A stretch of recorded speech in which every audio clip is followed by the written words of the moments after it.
Welcome to Nameless Debate Radio, where radioactivity is contagious.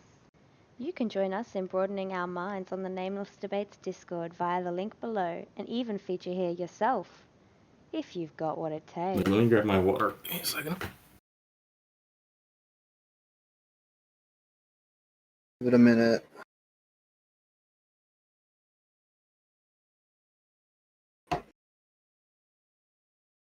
Okay. I always get so nervous for these. All right, so I'm assuming Das Frage is arguing the affirmative.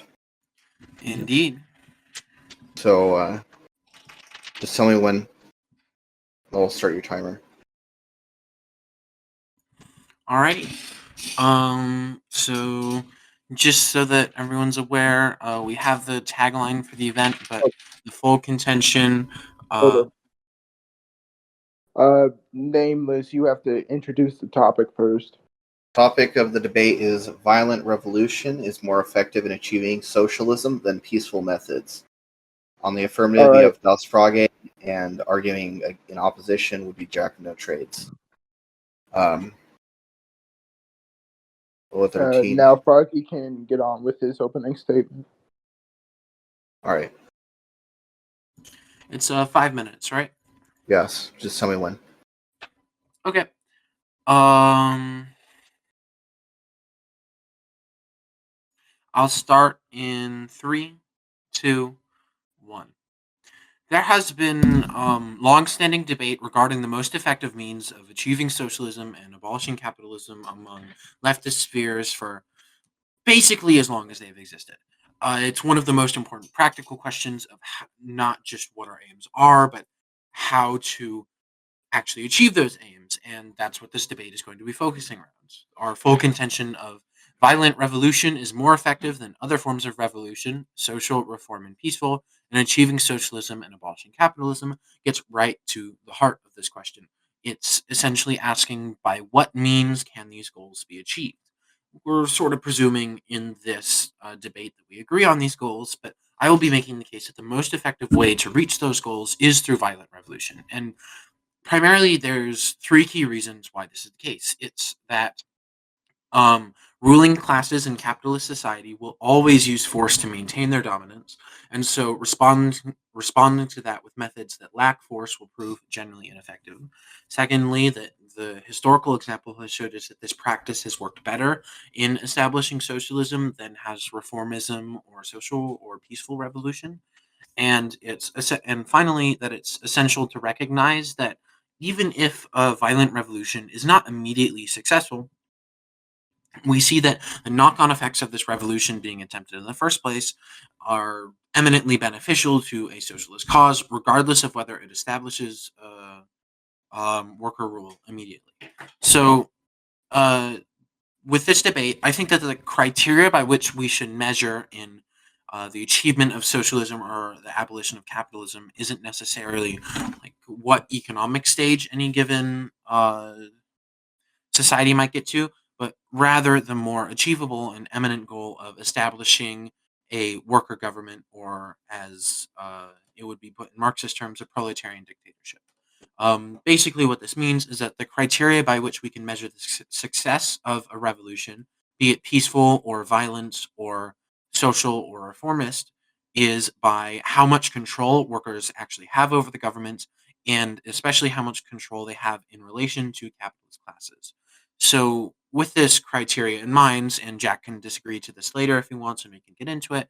Essentially, we see that in an existing capitalist society, if you choose methods of reform rather than methods of violence, the capitalist class will almost always maintain the superior economic and political power relation to the workers in that given society.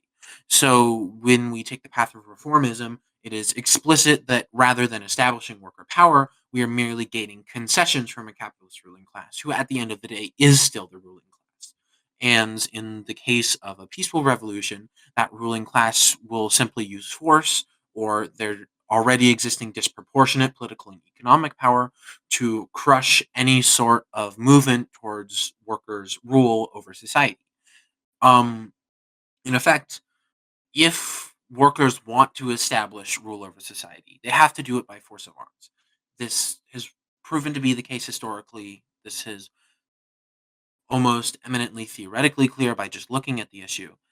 And if we examine the problem of how to achieve our aims, to tie our hands behind our back and say that we should rely on reformism or on pacifism is a frankly idealist method, considering that almost any political aims, regardless of their function throughout history, have been achieved through force of arms or violence of some degree.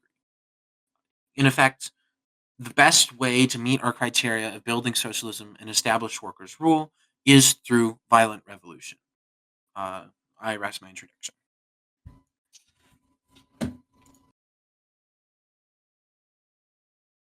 Okay, give me a sec.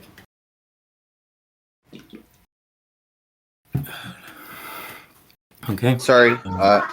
Nope. Sorry, yeah, go for it. What are you gonna say? Oh, I guess it's your turn now. Wait, is it? I'll let you know into 3, 2, 1. So, I think it's important to point out that any revolution, any peaceful strike, might at some point necessitate violence. It's in fact very likely that if your actions are sufficiently offensive to the powers that be, they will engage at you with violence. However, engaging back in the form of self-violence through self-defense or self-defense through violence does not a violent revolution make. And this is, I think, the fundamental importance of my opposition to Froggy's position here. I think when we talk about like the necessity of force, yes, obviously, right? Like whether you're talking the Indian Revolution against the British, the American Revolution, civil rights movement in the Americas, in North America, violent actions were taken, right? But optically, it makes it very, not optically, it is an incredibly successful strategy, in fact, to let the other person swing first, because it seems to put you in the moral right. Now, this is something potentially that we might be able to ignore if the situation is bad enough, right?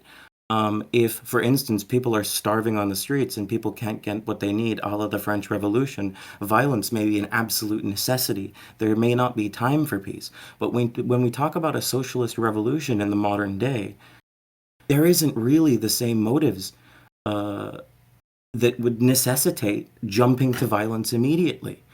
And as a result, when we have a large group of people who are politically unmotivated, right, who see what is in effect an ideological revolution rather than a revolution of necessity, right, they are likely going to be very turned off by the negative optics of you swinging first, frankly speaking.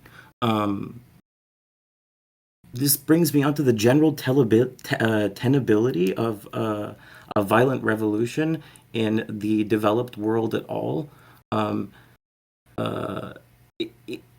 It seems again that while the situation might eventually potentially become problematic, or was problematic enough at some point, the current state of affairs is not so terrible that it would cause an upheaval such that a violent revolution would be necessary. And even if it were to occur, let's say, it's important to look when we look at historical examples, especially in the last 100 years or so, where we have a lot of data to look at, that revolutions, especially violent revolutions, tend to be hijacked by agents that don't necessarily reflect the goals we have in mind, often because of power vacuums and the general just a terror at play.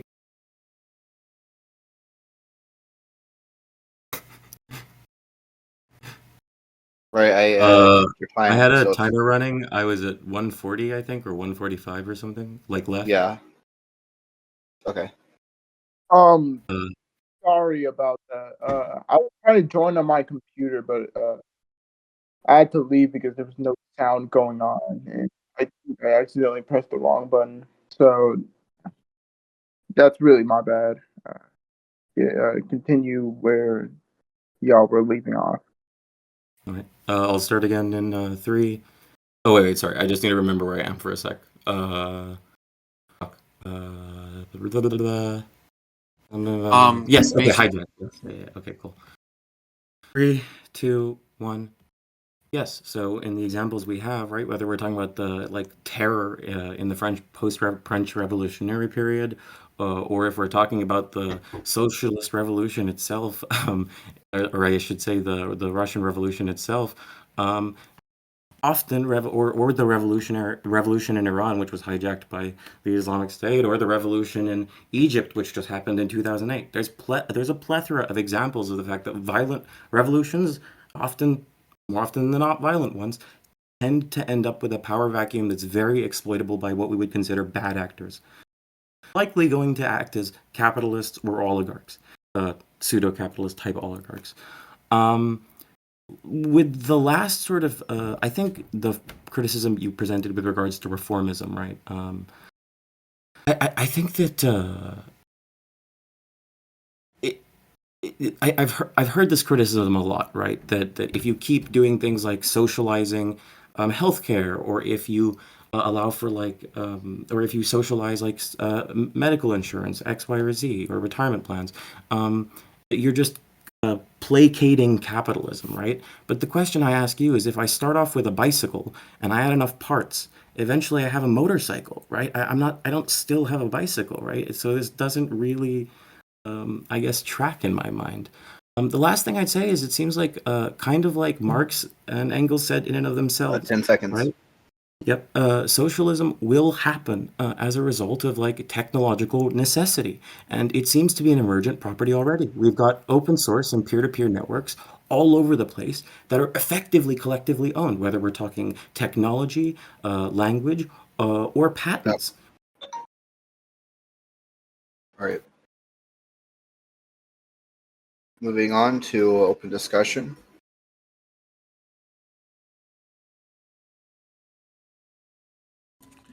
alrighty. Um, so the way that I've done this the past 2 times is basically we've just gone back and forth for questions on each other's openings, and Sure. then gotten more freeform discussion. Would you like to Go. ask questions first, or? Yeah, are you advocating for a specific form of socialism, or are you claiming that a specific form of socialism might be beneficial to a violent revolution? Or are you just Um, saying generally socialisms? so I'm more mean so generally, like I talked about the criteria that I think it would be helpful. Like I think we're very different kinds of socialists, and I don't really want to get into a sidetrack discussion of I think that what your is. basic tenets, to be clear, we're fair enough, right? When we're talking about collective ownership or and Yeah. large scale like government type stuff, I'm perfectly happy with that definition, right? But that's where I'm happy encapsulating with that. But even within that, there's a considerable amount of variation. And so I'm wondering if you care about which socialisms per se, or if you're just speaking generally within those tenets that you've like, I guess, yardsticks that you've put forward.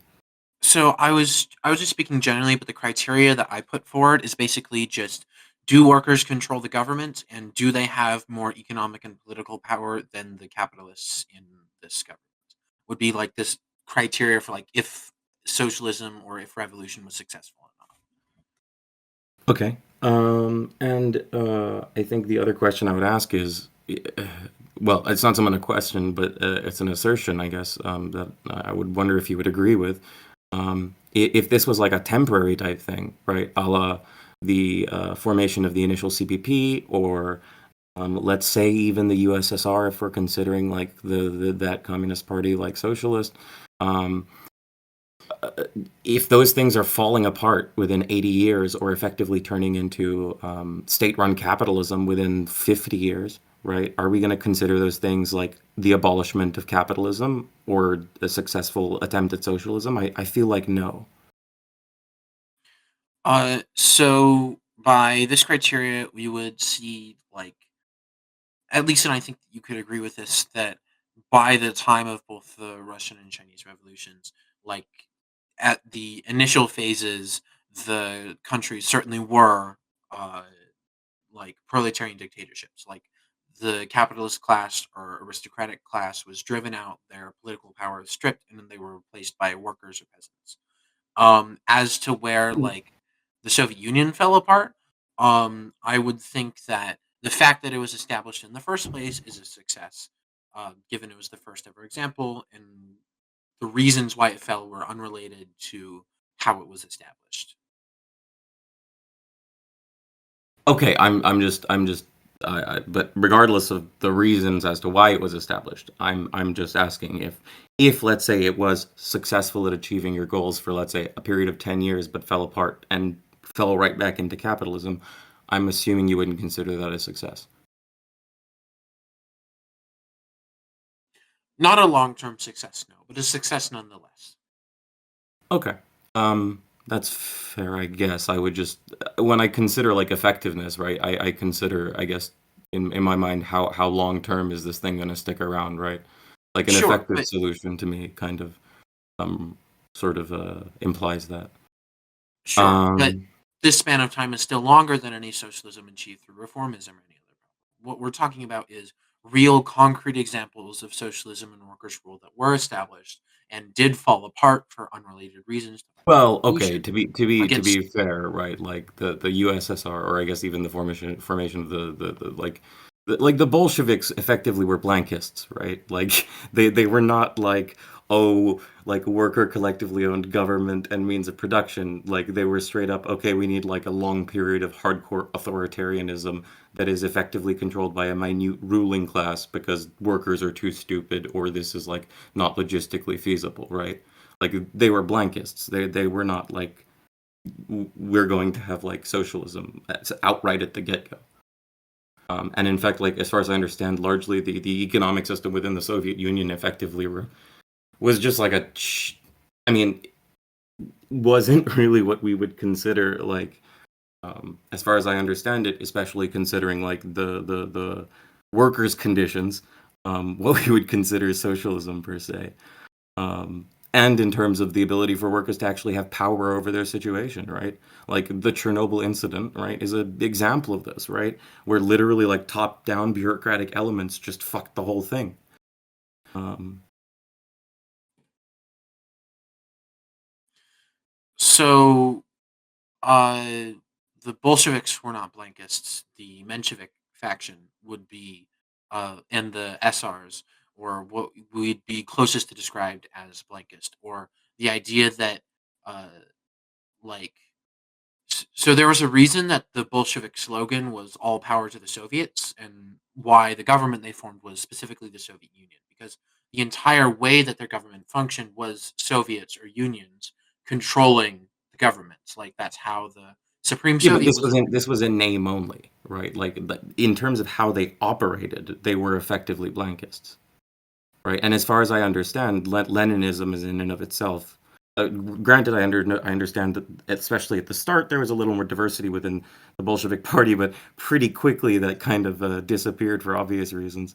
But from what I understand, Leninists and sort of their sort of offshoots, for the most part, were blankists, right? In function, if not form. No, the Bolsheviks and the Soviets were always the the primary driving force behind Soviet governments was the Soviet workers and the Soviets themselves. Like that's how the government was formed. That's how it was governed through the Soviets. But besides like this fact, this is still skirting past the issue that okay, what let's discard the example of the Soviet Union because you don't I don't particularly want to get into like a semantics or a history debate about the Sure. Soviet Union. But Yeah. like would you agree that there's like workers rule in Cuba? I don't know enough about the situation in Cuba to make that claim. Um, it's a pretty effective democracy. Like the party isn't involved in politics at all. Like the entire Cuban political system is explicitly nonpartisan. They have like an 80% voter turnout rate. They regularly hold referendums on their constitution and on national issues. Like it's pretty solidly a democracy controlled by the workers without any like party bureaucracy or capitalist influence on the overall system. Um, we could probably say the same for countries like Vietnam or like Laos. Like the regardless of if we want to accept the examples, like the big examples of the Soviet Union or China, or even immediately after the revolution in the Soviet Union or China, if we want to reject those out of hand, we can still see existing worker-controlled socialist democracies created explicitly by violent revolution, while we don't see any created through reformism. In fact, reformism has been practiced significantly more often and in more situations and in more varied situations, but has not led to worker rule. It has led to reinforced capitalist rule. So yeah, I think look, I'm not disagreeing with you, right? Like to some, well, again, well, actually, I am disagreeing with you. Like I said in my like intro statement, you start off with a bicycle and you add enough parts, you end up with a motorcycle, right?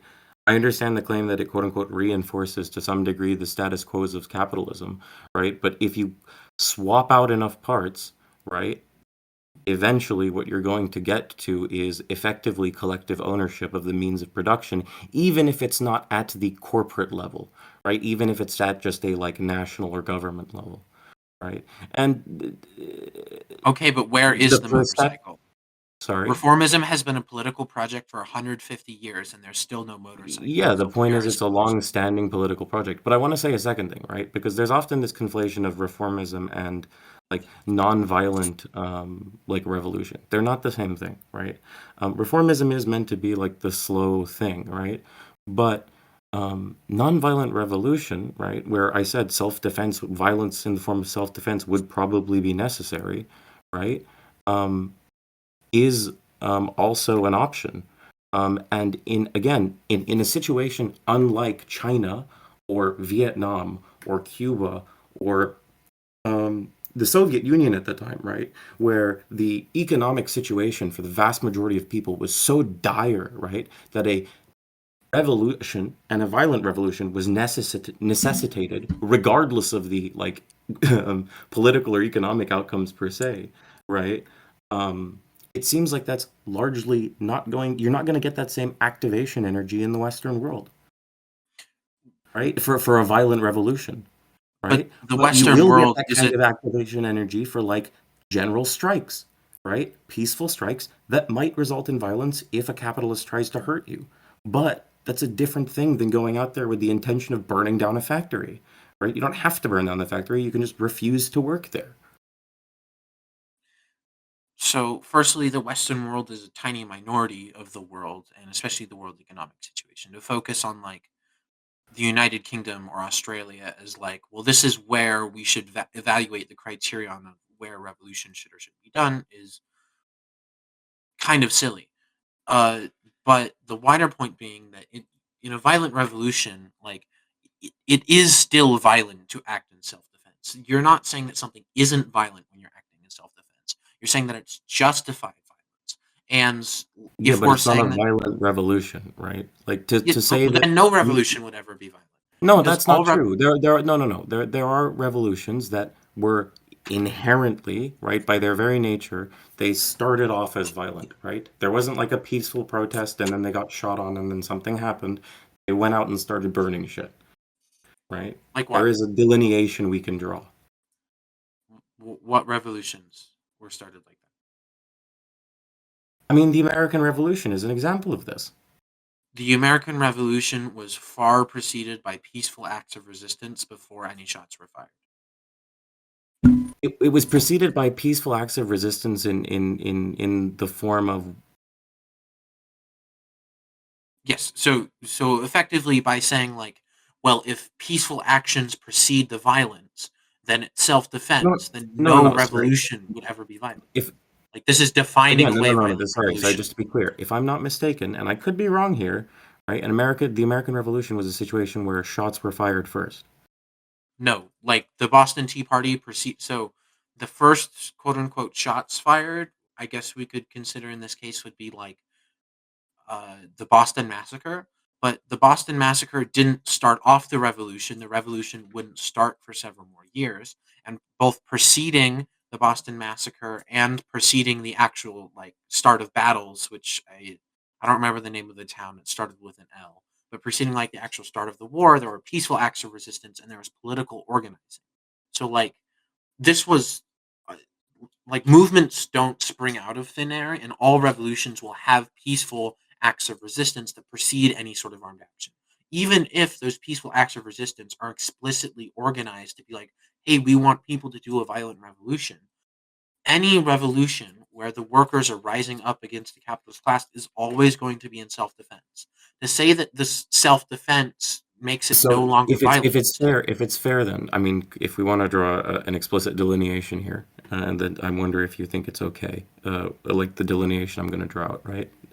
Let's take the American Revolution as an example because the claim is here that it was peaceful for long enough that eventually would consider.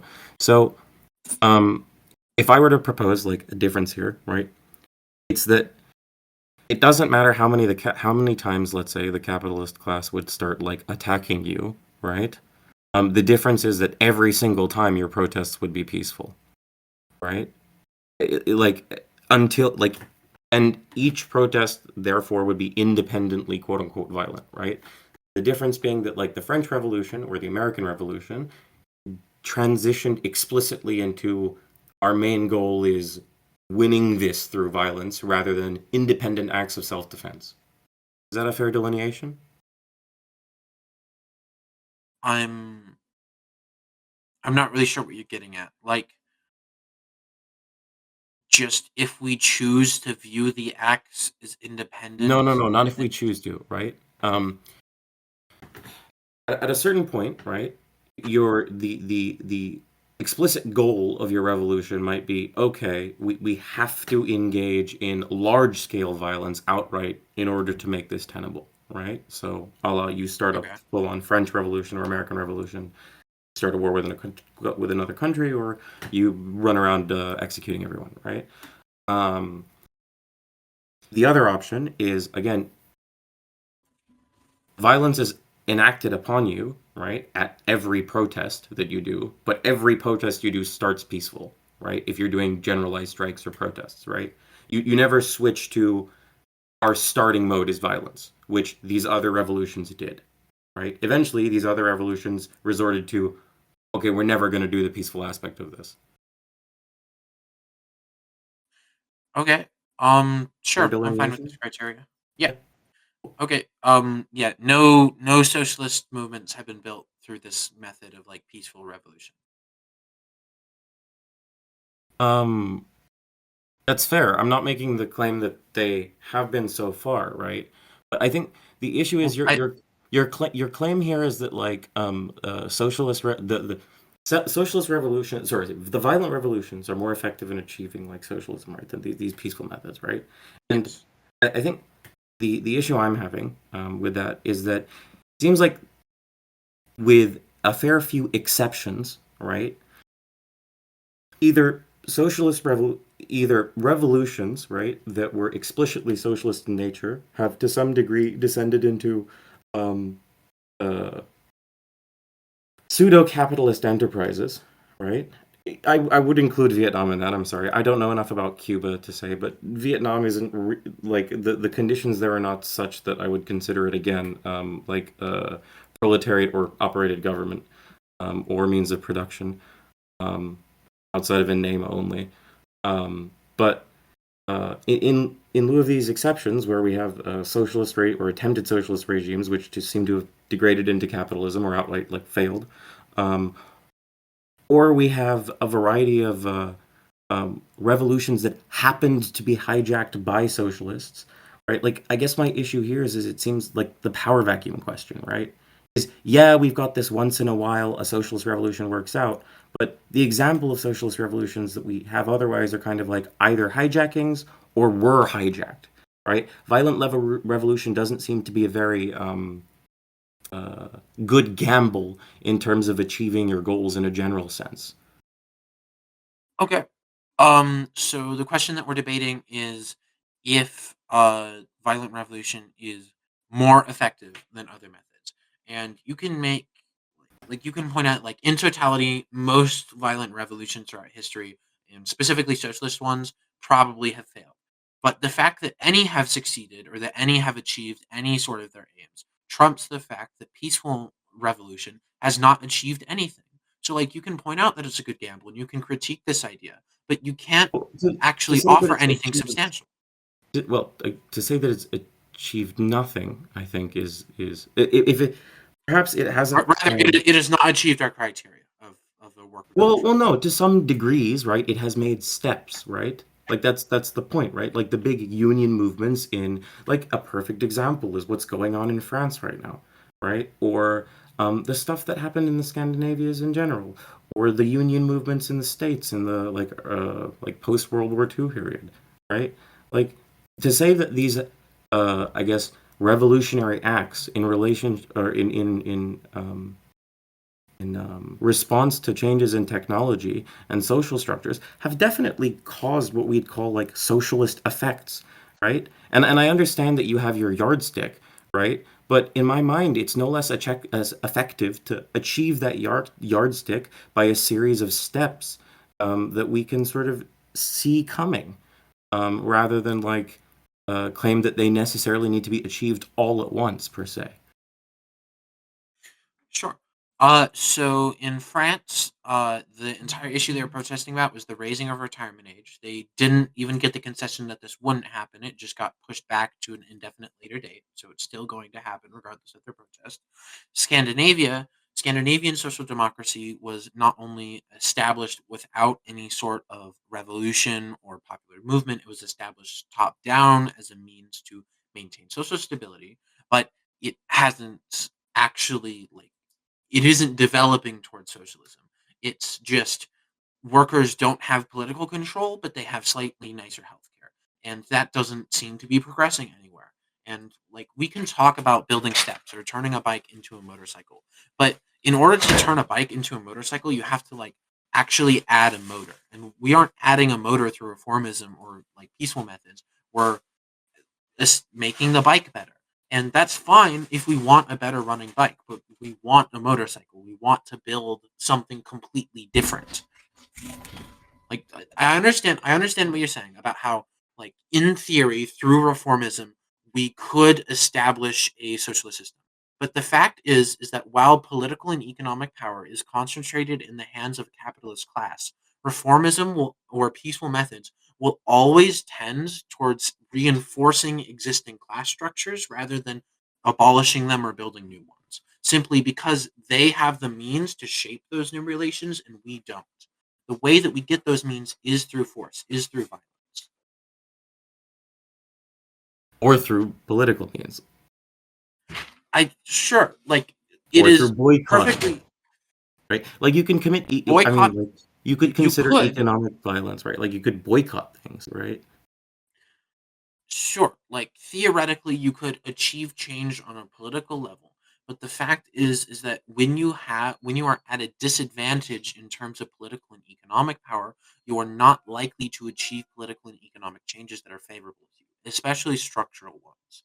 Like, it would be very difficult in the United States to, like, elect a system that gets rid of the Constitution, because the Constitution is the foundational structural document in the United States that governs, like, how the government functions and how class relations works. And so while you can add on all of these sorts of welfare options to the United States, you wouldn't be able to, through electoral means, very easily get rid of this kind of foundation. And it's the same thing with class relations.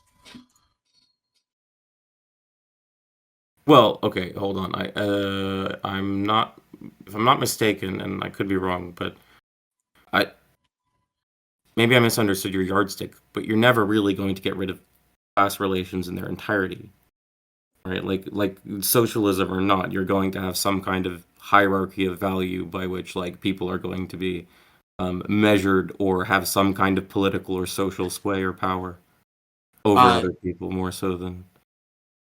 Two things. So what I was talking about was changing class relations, which would be, like, workers controlling the state. So when I say changing class relations, I just mean, like, instead of capitalists having political power, to change the class relations, workers would have the political power, and that's not easy to do when, X already has political power and vastly more political power. It's hard to wrest that away from them and get it voluntarily.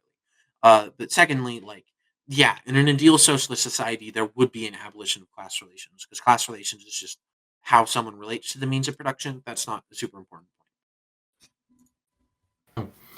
point. Okay, so I guess the my last or not even last the I think wait, do you have anything else you want to say before? Because I feel like I'm pushing a lot, but No, ask your last question and then I'll get started. okay, cool. Yeah, so and this is with regards to the whole so like I said, it seems like one, even Marx and Engels conceded a few years later that at least in developed societies you could like replace systems of um capitalism through peaceful methods. The reason I focus on them specifically is because, unfortunately, right, like if you want to look at the reality of the situation, in lieu of like some gigantor, the entire undeveloped world does socialism all at once. What you're going to end up with if like some third world country tries to do a socialism, especially violently, is that they're going to get economically destroyed by like I mean, the rest of the countries largely that make up like the capitalist endeavor. And your project will fail, right? Like realistically speaking, in the modern world, we live in globalized markets. It's not like the beginning of the ninth century. Um, you you can't really just sort of I guess some countries could, but it's not really feasible to become like an industrial powerhouse anymore, or have really what we would consider like any sort of like tenable, like large scale socialism without, especially again, if you try to do violence to get this about without just being sanctioned and shit by every other country, right? This doesn't seem like a successful long term strategy. Hence my focus to some degree on trying to deal with Western powers, and especially through peaceful means, because the violent solution there seems untenable. Sure. So there are three key points in this regard. Firstly, like one of the mechanisms of violent revolution is directly to weaken like Western capitalism through weakening imperialism. Like imperialism and the higher standards of living in the West and capitalist dominance in the West relies on exploiting like third world countries and the rest of the world to varying different degrees. Now, revolution in other parts of the world certainly are at a disadvantage because they face like threats from the first world in Europe and the West of trying to crush those Yep. revolutions. But we see like as these revolutionary methods continue to spread, like as class contradictions necessarily or um, as worsening conditions and class contradictions lead to greater revolutionary movements, lead to greater calls for economic redistribution. The fact that so many different violent revolutions or so many different revolutions are happening across the world at the same time weakens imperialism. Not only does this make it easier for more revolutions to happen, but it also makes it easier for change to happen in the West. We see this like all across Latin America. Even though most of Latin American change is coming like through mild reformist social democrats who aren't really going to establish like a worker state, the fact that Bolivia was able to overthrow its Western imposed governments in a violent coup, like, and the No, West that's wasn't able like to do it. I don't disagree with that, right? Like there are definitely wait, the whole so hold on. I just want to be clear. There are definitely cases where like these violent revolutions can weaken imperialism to some degree and do so successfully, right? My I guess fundamental issue here is that let's say you have a violent overthrow of a Western imposed dictator or something, right? Um, Yeah, if you violently overthrow that person in and you end up at capitalism, right? It's very likely that the West is just going to let you continue to do your shit, right? If you violently overthrow that person and start doing socialism, you're probably going to get sanctioned to a degree that makes it largely untenable to operate as a country going forward for a very long period of time. sure. So we can see that imperialism in the modern day has actually been like quantitatively weakened by continued class struggle in a global sense. Like um Bolivia is probably the best example of this because it's super recent. It was 2020. The Western dictator Áñez was overthrown, and the People's Party was put back into control. And they aren't what we would consider like traditionally socialists. Like as far as I know, they're not a Marxist party, but they definitely they collectivized farms. They nationalized companies and put them back in the hands of the workers. Like, it's not my ideal system, but it's certainly contrary to the interest of Western capital. And this is the result of decades and decades of Western imperialism being generally pushed back. So even if, let's say, this revolution in the third world or even in the first world fails, the fact that it happens is enough to weaken the imperialist system that more things can be done to establish socialism in the first place.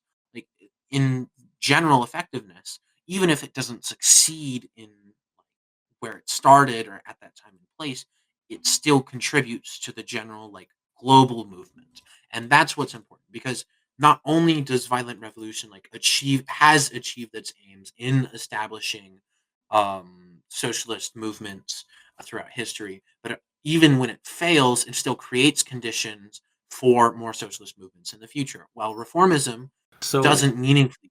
Oh, sorry. No, go ahead.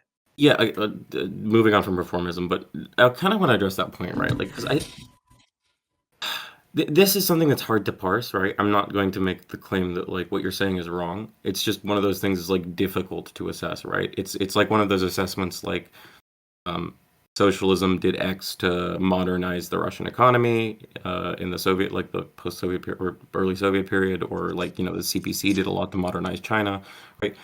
It's very difficult to detach, I guess, those revolutions and those massive political and economic changes with the technological developments that came with them, right?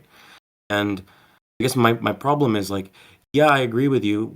Maybe potentially, like these violent revolutions have, I guess, uh, had some kind of trailing effect on the other ones. But it's also entirely possible that just like as a result of technological shifts over time, right, the world is better situated for like socialism, right? I think Marx's claim in the first place, right? We would need to get to a certain technological stage before socialism was even feasible, right? And I guess my position is like, if it, sorry, are you happy with one that like issue I pointed out that like potentially it could just be the case that like technology is just improving and making socialism slightly more tenable in this given situation rather than each having an effect on each other? I'm not really sure what effect technology could have on the general weakening of imperialism. It isn't just oh, Bolivia is successful in doing this.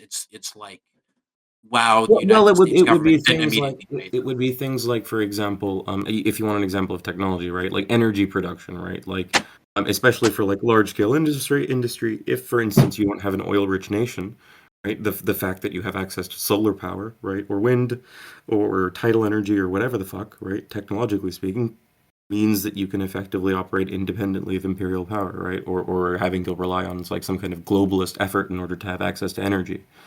Right. So this is sort of examples I would point to, like in terms of like developments of technology that make these kinds of things slightly more tenable. it. Sure, but I'm not aware of any country that's reliant on solar power to the effect No, that no, no. does. I'm just like, sort of drawing out. Sure, Are we happy with it's possible? um I mean, sure, but it doesn't appear particularly relevant given the Yeah. vast majority of if you meaningfully challenge imperialism, the thing that stops you isn't the United States stops selling you oil. It's the United States bombs your country, and the fact that that doesn't happen is the evidence of the weakening of imperialism because the United States is too scared to do that. It doesn't have the resources. That's the kind of effect that I'm talking about imperialism having, not just they're more independent economically. Um, yeah, that's fair, but I guess I would point to like Ukraine, right? And like the fact that like drones have made their ability to, granted, a lot of funding from the West in that regard, don't get me wrong, but I doubt they would be as successful in like bombing the shit out of like Russian trenches without access to like drones, the very low cost drones, right? Um, Yeah, so this is and the that's I think an contradiction. example of maybe Russian imperialism being combated rather than Western imperialism, but this is the sort of like idea I'm pointing to. Um,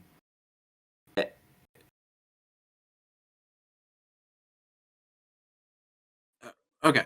Um, the point that I was getting at is basically I guess the central contention of my argument, just as it's been laid out, is like we do have examples of both like when violent revolutions succeed that they establish socialism, and when they fail that they weaken imperialism in a qualitative way, which allows socialism to be established more easily, like in cases like Bolivia. But what the main contention of the debate is X more effective than Y? Like, is violent revolution more effective than peaceful methods? And when we get down to it, like, we can argue all we want about, like, well, in theory, can we turn a bike into a motorcycle? And I think that's a fine question.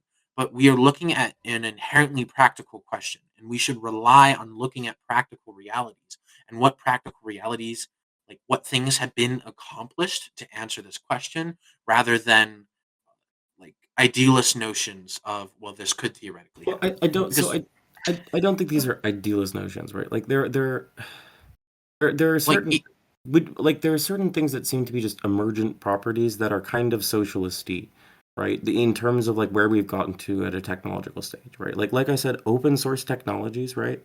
Like the idea of literally a collectively owned, effectively piece of tech that's got some kind of centralized leadership structure where everyone pretty much has some kind of say unless they get banned or input in terms of the potential direction of this thing, where there's clear voting systems, right, where every individual is able to profit off of this open source technology. And this was entirely emergent. It didn't require any kind of violence or anything, right? Like I don't think this is like an idealistic notion that like certain technologies are going to result in like emergent aspects of socialism. okay, but like there isn't an organized class attempting to stop you from using like open source operating systems. There is a, Of course an there is. organized class. What do you mean? Of course there is. Every big tech company has tried to fucking worm their way into big open source projects, sometimes successfully, sometimes unsuccessfully. And it's been on the backs of the individuals running these and the communities behind them, right? It's been either the communities putting their foot down or the top level of these things putting their foot down and saying, "Hey, we'll take your corporate funding. We'll let you have like a tiny bit of partial ownership and say over this thing, but fuck you. You're not going to take complete control over this project." Right? There have Okay, but absolutely like been cases where they have to have done this. Yeah. sure, but like Google isn't gonna murder you if you don't No, but do you see what I mean about the they difference? might take away Like your entire livelihood, right? That's effectively the same thing that we're talking about, okay, right? Like okay, theoretically, if you rely on some open source technology, that is the sort of stakes we're talking about. sure. But when we like not only so for the vast majority of cases, the stakes are sure. There's hypothetical situations where a programmer relies on open source technology, and if a company takes that away, their source of income would be lost. But that is significantly like less frequent than just a general like, man, I don't want corporations to my open source technology. But furthermore, like the damage that open source technology can do to the interests of the overall capitalist class is minuscule compared to like actually establishing like worker rule. Like I don't disagree that there are spaces, especially online, where stakes are generally lower, where it is very easy to create collectively owned and operated platforms. But those just because the Wait, sorry. stakes are If we're talking about like taking power from the capitalist class, open source technology is exactly that, right? You've got Microsoft 365 or whatever the fuck and Google Docs and you have to pay for it to use it locally, or you've got LibreDocs, which is free online and open source and everyone puts time into to update, right? Like absolutely this takes away power from the capitalists. okay, but like Google will survive if people don't use Google Docs. It won't survive if everything is collectivized. Like the stakes are fundamentally different for both classes involved. Sorry, what you well, sorry. To say that Google won't survive if everything is collectivized, I don't understand what that means. I mean, as a company, like as a company and its You like agree though that like as a startup, like especially at their starting point, Google was a co-op, right? They were a startup. They had equal share in the company. New employees had like large amounts, not super large, but large stake in the company in terms of equity or stocks, right? They did effectively start as not socialist, but cooperative. I That has nothing to do with the fact that it's currently like controlled by a capitalist class and it has capitalist interests. Right, but to say that such a thing could not quote unquote survive, right? Especially when it was built on the back of Okay, effectively being collectively owned. as it exists now, the people who are in charge of Google do not want Hold all of on. their stuff collectivized. They don't want to lose their 3 yachts. Like they would be against a general socialist takeover far more than they would like people having open source platforms. So So the threat level. Oh, sorry. we're gonna move on to closing statements. Since Osfrage got to speak first, Jack and No Trades will get 5 minutes to make his closing statement, and then Osfrage, and then we'll move on to Q&A. Just tell him. 5 minutes, eh? Or 2 minutes? Wait, We get 2 minutes. Wait, what? Let me see. Okay, I guess we get 2 minutes now. Oh, okay. According to RefDef. Let me reset my timer then. Give me 1 second, sorry. All right. 2 minutes. Why do you do this, Google? Okay, cool. I'm gonna start in 3, 2, 1. Now, honestly, right? It's kind of difficult, especially when looking at the historical record, right? To point to like what we would consider like, I guess, a socialist revolution that has like been achieved successfully through peace. And so, yeah, to some degree, or he has a few examples out of like 1,000 failures, right? I think the thing I'm trying to push forward here, if historically, right, a revolution that was a socialist in name relied on violence in order to get through, I don't think it's the case currently or going to be the case in the future, right? As a lot of the Marxist theorists in the first place, sorry, Nameless? Oh, keep going. Oh, sorry. As a lot of the like socialist theorists in the first place claimed, socialism and socialist revolutions, and especially successful socialism and as a whole, is going to come on the back of significant technological change to the point where it is necessitated by the state of affairs to construct such a system wherein like workers own the means of production, right? And I think that again, especially when we're talking about environments wherein such technology is tenable, right?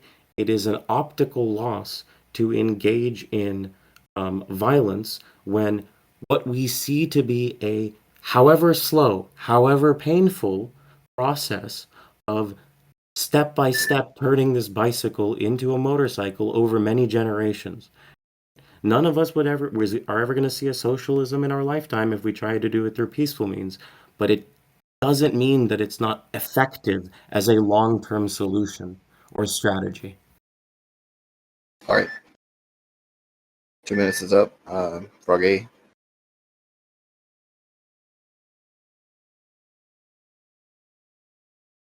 Alrighty, I'll begin in 3, 2, 1. There were 2 reigns of terror, if we would but remember it and consider it.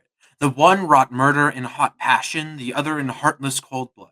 The one lasted mere months, the other had lasted 1,000 years. The one inflicted death upon 10,000 persons, the other upon 100 millions. But our shudders are all for the horrors of the minor terror, the momentary terror, so to speak. Whereas, what is the horror of swift death by the axe, compared with lifelong death from hunger, cold, insult, cruelty, and heartbreak? What is swift death by lightning compared to death by slow fire at the stake? A city cemetery could contain the coffins filled by that brief terror, which we have also diligently taught to shiver at and mourn over. But all France could hardly contain the coffins filled by that older and real terror, that unspeakably bitter and awful terror, which none of us have been taught to see in its vastness or give it the pity it deserves. The question of violence in revolution, the question of how to achieve what we want is answered easily by looking at practical solutions. This isn't just a problem of what is the case historically. This is a case of what is the case now.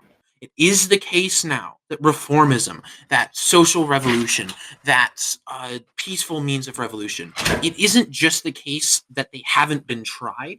It's the case that they have tried and universally failed at establishing this. Any example, even just one example of establishing socialism or bettering a socialist cause through violent revolution would go completely it would completely solve the practical question. It would completely end the debate over, and it has. This debate was ended upon the concession that social revolution or peaceful revolution will not achieve anything for hundreds of years. The practical question of how to establish socialism has been answered in the past. It has been answered in the now and has been answered in the future. The answer to the question will always be most effectively violent revolution. Thank you. All right. Damn, bro.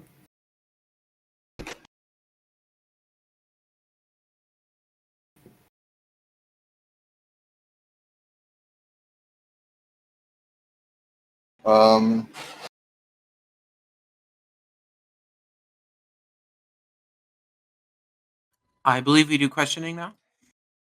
Yeah. We're supposed to be doing Q&A now.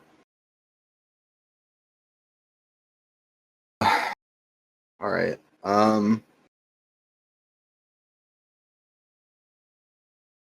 So, yeah, now we're just doing Q&A. So if you want to ask a question to either of our participants, you can ping me in the chat, or you can raise your hand and speak on stage if you like.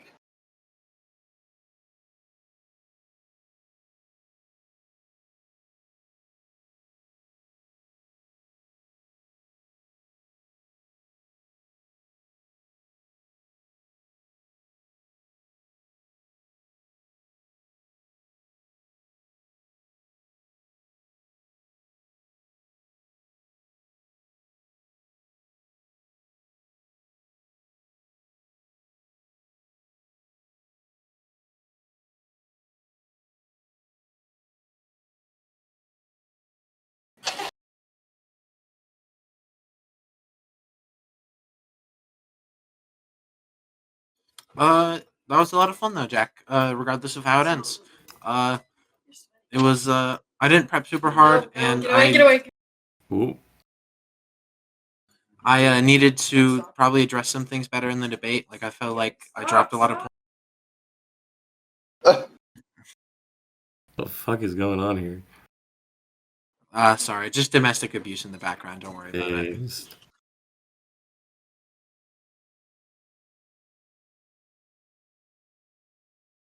But yeah, I think I dropped quite a few things, but overall, I had a lot of fun.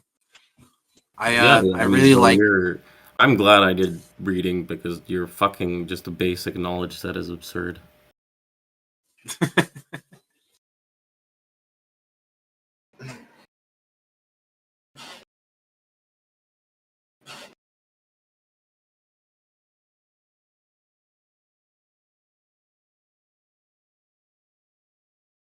Also, wait, how worker-owned is Cuba? I feel like from what I understand, the situation there is generally pretty fucked for most people in like what we would consider not white-collar jobs, but like necessary industry even. I mean, like the political system is worker controlled. Like, it's an island without many resources. Like, it isn't going to Okay, be richer. Okay, I have a question. It's for Das Froggy. Sure. Oh,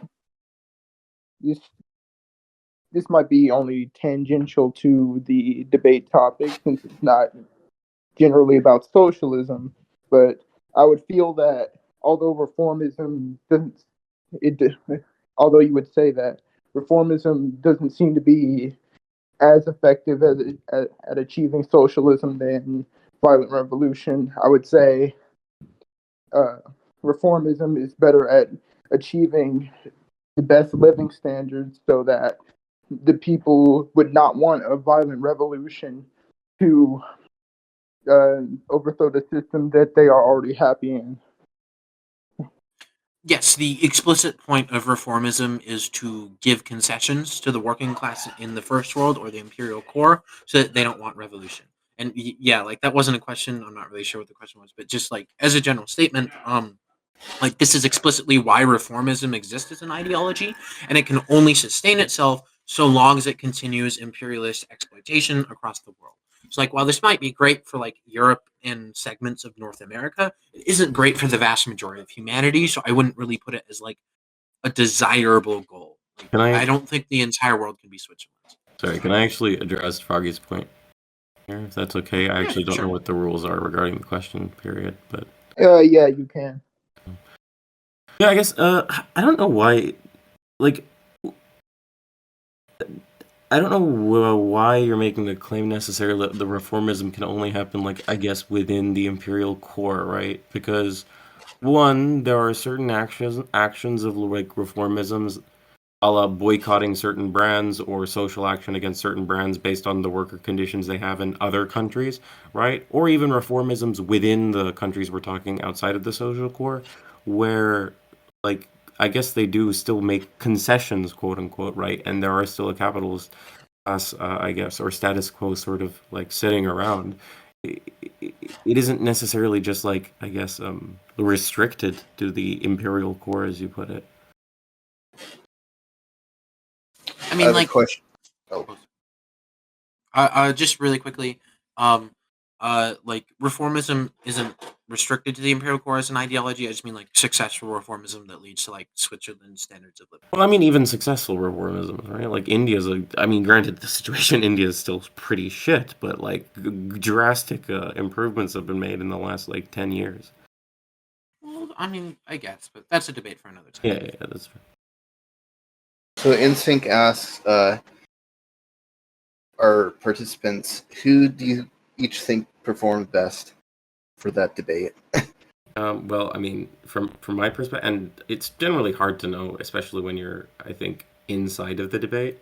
But from my perspective, I think I would probably give it to Froggy if I was judging this. I would say that Jack performed significantly better because like we got, or rather I got so hung up on like two specific points of like, for in the first place I got hung up on like what do we mean by violent revolution or peaceful revolution, and then that got resolved, and then I got hung up on like the practical question, and I feel like I needed to spend a lot more time like even though my argument is essentially like, hey look, these are the practical realities and so this is the practical solution, like I still needed to address the theory point and I just didn't give enough time to like explaining why that was flawed as well, and so I dropped like half the argument. And like if you're willing to accept the like, um the major point that I dropped that I needed to contest was like the socialism is developing naturally thing. Like I just completely dropped that, and that's like your strongest argument easily. I wrote it down in my notes, I think no. but I I think just you ran did. out. Well, to some degree, I shot myself in the foot in my last statement, but to some, like, also rhetorically, like you're right, right? Like in terms of the debate, like this is why I was giving it to you. Like, yes, there is like this potential that it might work out successfully, but in terms of like the rhetorical effectiveness of your argument overall, I don't. I think you did a really good job of just not addressing that point at all, right? Like just effectively avoiding it. Um, I'm sorry, it wasn't intentional. I kept being like, you have to talk about this, No, no, and no, I no, no. just never Even did. if it wasn't intentional, right? Like I'm just saying, it's still effective, right? Like it doesn't. Yeah.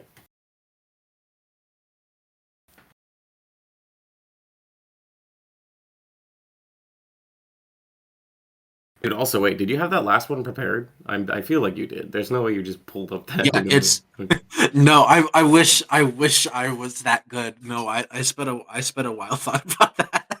Dude, I I was it, trying to find a fancy quote as well, and I couldn't fucking find it. It was something along the lines of like revolutions are not won by like the sword or by peaceful or violent means. Revolutions are won when the first soldier doesn't fire the bullet or something.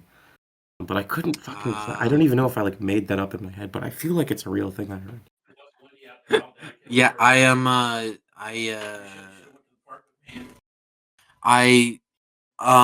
It kind of like the.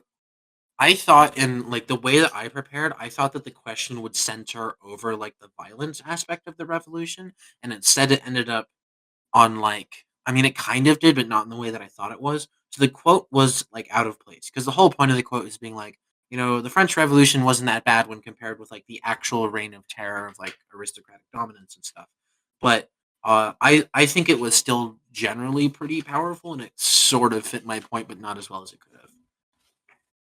Ah, dude, it was so eloquent. I don't think it necessarily needed to be like a direct mesh because it was like it was suited your point well enough, and it was eloquent enough that I think it was quality. Thanks.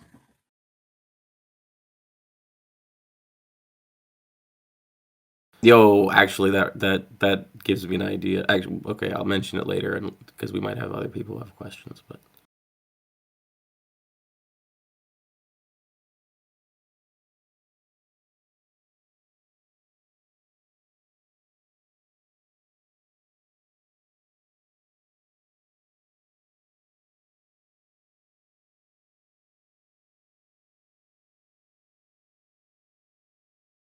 cool. If no one has any other questions, um, InSync and or Dilo, whoever, it might be worth like doing like fun little awards, like you know how they have at sporting events, like best goal scorer or whatever the fuck, like the best, like even if you didn't necessarily win, right? Like best closing statement or best opening statement as like these micro awards might be fun little things to add. Yeah, we could do that at like at the end of the last debate, have like a little announcement thing or whatever. Yeah. Of course, underdog of the year award has to go to NSYNC. Everyone thought he would get knocked out first round, and so surprisingly, he's True. made. They've really improved the quality of AI in the last few years.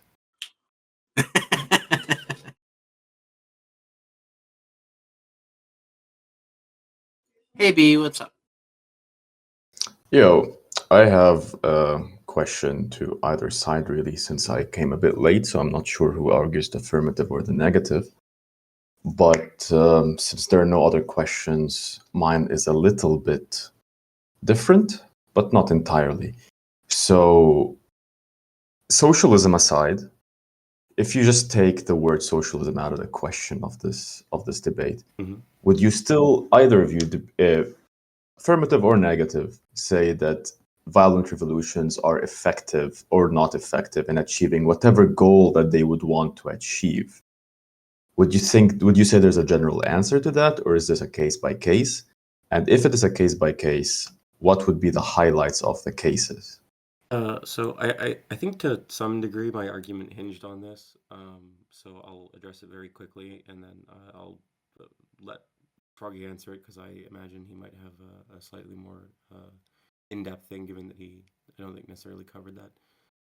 But generally my position would be that violent revolutions don't do well in achieving X other than just simply disrupting the status quo. Like I said, they tend to be hijacked. They tend to result in periods post like after the fact of incredible turmoil that either entirely disrupt the initial goals if they were achieved, or cause another violent revolution that achieves another status quo.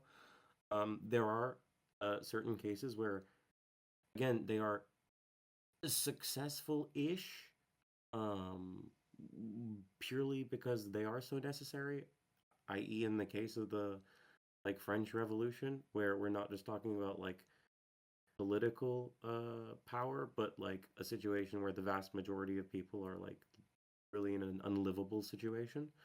And so any shift to the status quo might achieve some quality of life improvement, even if it doesn't achieve like X, where X is the thing that's trying to be explicitly achieved outside of quality of life improvement, as it is in the case in those extreme revolutions. But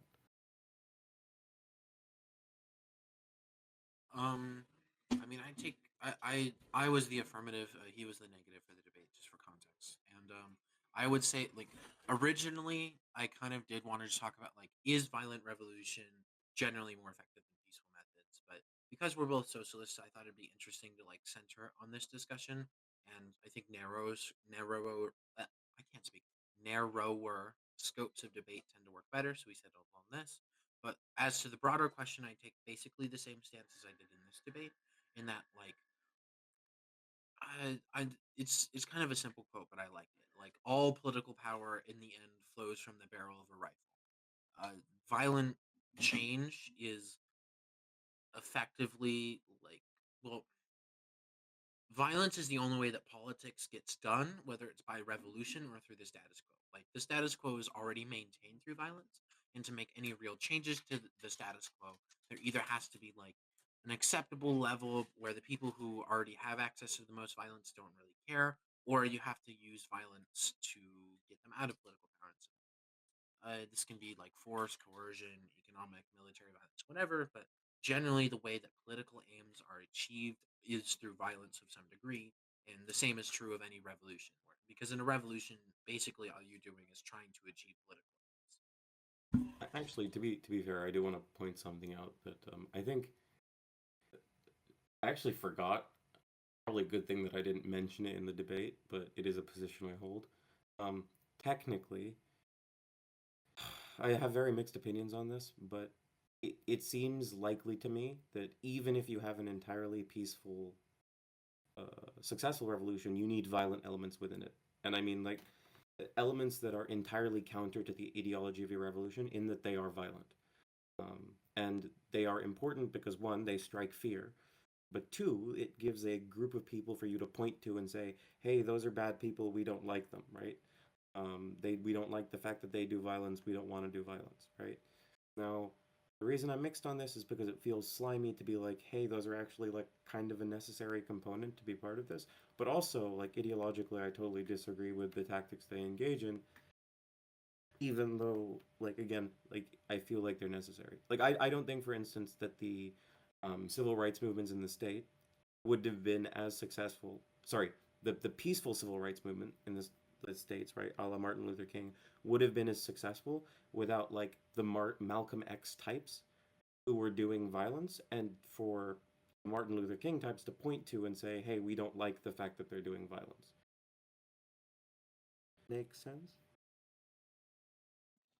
Yeah, and I think that beyond that, like, at the end of the day, like, the civil rights movement was changing like the societal elements or like legal element without changing like the broader institutional or legal structure.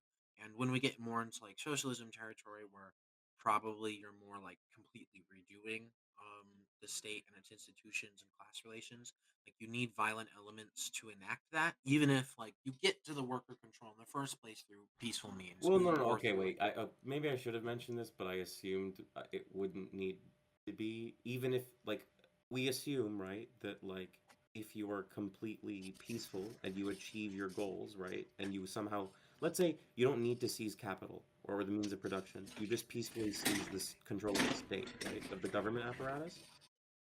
If the government yeah. apparatus then engages in force or violence to seize things from capital, we wouldn't consider that a violent revolution, I don't think. Because the revolution I wasn't mean, violent. I more so, that the point that I was getting at was just like violence is necessary for political aims. So Well, like, yeah. yeah, I mean, that's a given.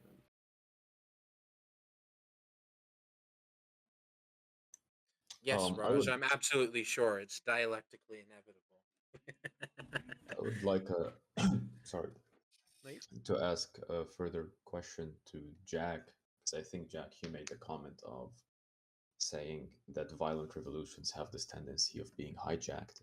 Mhm. And be that as it may, do you think that's a property that's really of just violent revolutions? It can happen to non-violent revolutions. If it can happen to non-violent revolutions, does it happen equal, less, or Yeah, as no, so often? my position would be any significant disruption in the status quo by its very nature is inherently more susceptible to what we would call like bad actors, right? Or people who might want to hijack it.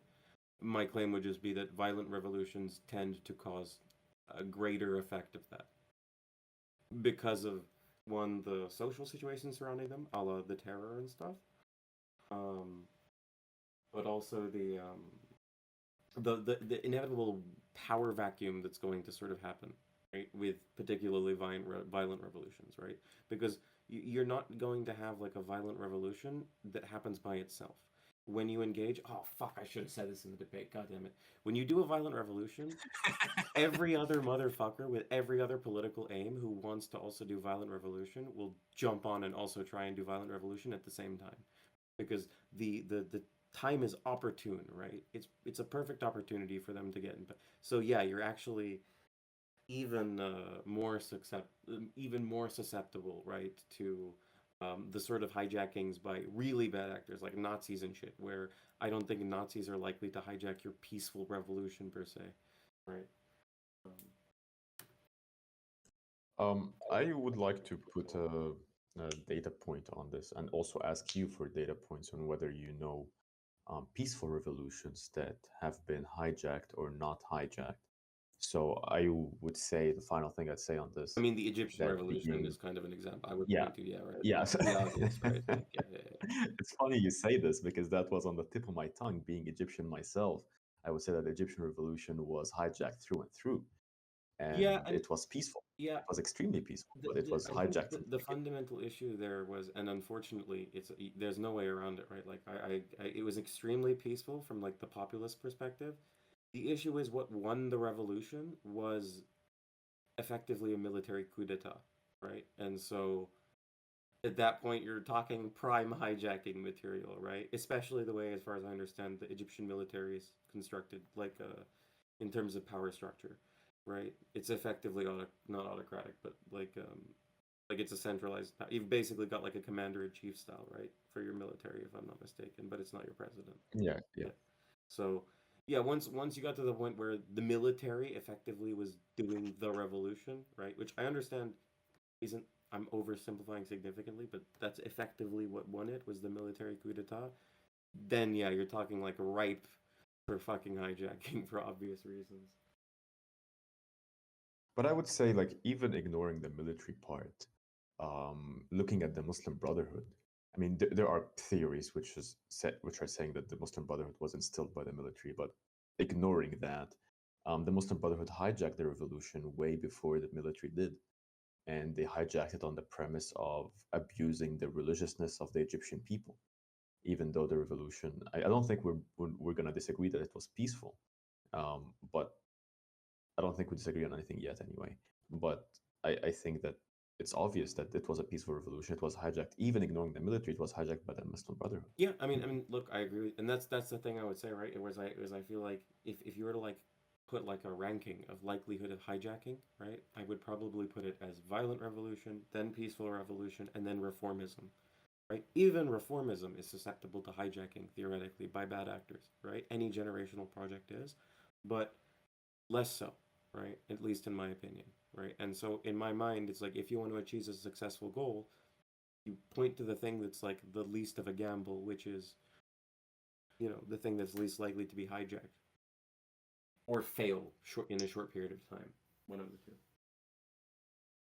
So I think this is the part where I have a few question marks on the top of my head when you say that sentence, because I asked you for an example of a peaceful revolution. I want to make a trend, right? So I want to see how much percentage of peaceful revolutions, how many of them were hijacked, and how many of them achieved their goal. And the only example, unfortunately, that was given was the one that I was going to give Oh, too, sorry, you which wanted was of the like Egyptian literally one. numbers of each. Okay. Not like I'm not like, oh, can you give me a source Yeah. kind of guy, but Okay. I just want to get a rough estimate because I don't know. I don't know nothing about this, right? This is not my area of expertise, and you probably made more research. So, do you know any examples of peaceful ones that actually achieved their goal and were not Yeah, actually, hijacked, more or surprisingly, less? I don't remember what it is. Unfortunately, I don't remember the specific country in question, but it's either a African or a Caribbean nation that was a French colony, right? And interestingly, right after the French Revolution, Haiti. oh, was it Haiti? Yeah, yeah. Right after the French Revolution, basically the French military was sent in to kill a bunch of what were effectively, for the most part, peaceful revolutionaries, and the French military had I think the only time in recorded history, as far as I know, of the "holy shit, we're the bad guys" moment, and they just didn't kill the Haitians, and so that's how they won the revolution, which is unfortunate. Like but that's sort of the whole. That's why I was looking for that quote, because it's a concise version of that story, where Like, look, you can try and do a violent revolution all you want, but if the military is controlled by capital interests, you're fucked, right? So you hope that you win the optics and you don't swing first, right? But Hey, I'm sorry to interrupt. I'm just letting you guys know that I have to run. I'm gonna be doing some other stuff. I'll see you all around. All right. hey man, thanks for the debate. You did really well, All man. right. See ya. I had a lot of fun. Bye.